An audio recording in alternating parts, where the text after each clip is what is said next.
Carol Taylor, and my husband Eric and I adopted 2 children from Russia in December of 2002.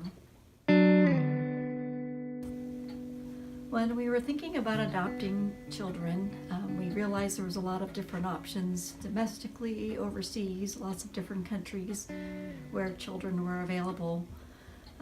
We wanted a closed adoption, meaning we didn't necessarily want to have relationships with birth parents, and we talked to other people and found a family that we met in Sitka, Alaska, who had adopted a couple of children from Russia, and that kind of motivated us to start proceeding in that direction. And through them we were connected with an adoption agency in the Portland, Oregon area, who one of their specialties at the time was adoptions from Russia. So that is where the process began for us to adopt children from Russia.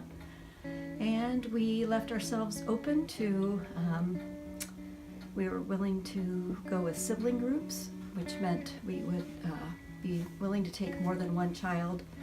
And we did prefer children that were a little bit younger.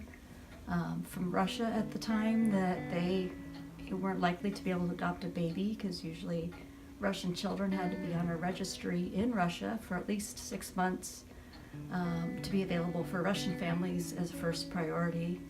And if Russian families weren't found or available for those children, then they were put onto a international registry so they could be adopted by families outside of Russia.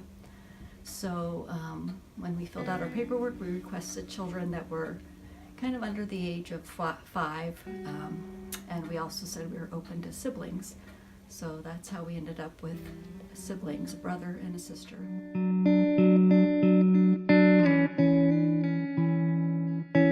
Adopting from Russia for us was quite a paperwork ordeal. The whole process from beginning to end was probably almost 2 years, and part of that was, I think, just the combination of us getting our paperwork in and the time it took once everything got to Russia for them to find the children that ultimately became our children. And we had to do home studies where a person had to come and check out our house and make sure that it was suitable for children to be in. And we had to provide information about ourselves, like our birth certificates, marriage certificates, and that sort of thing. So the application process was rather lengthy. And one of the pieces of things that we also had to do is we had to get everything verified with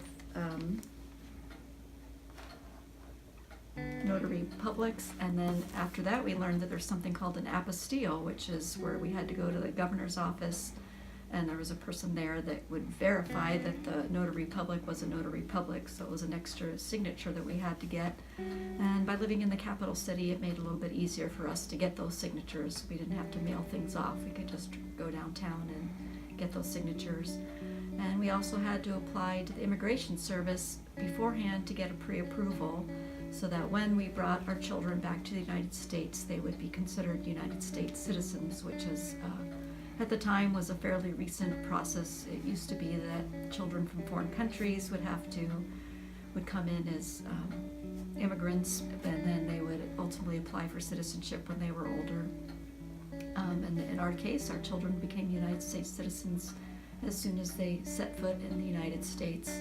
And we handed a packet of paperwork to the customs agents when we were coming into the country.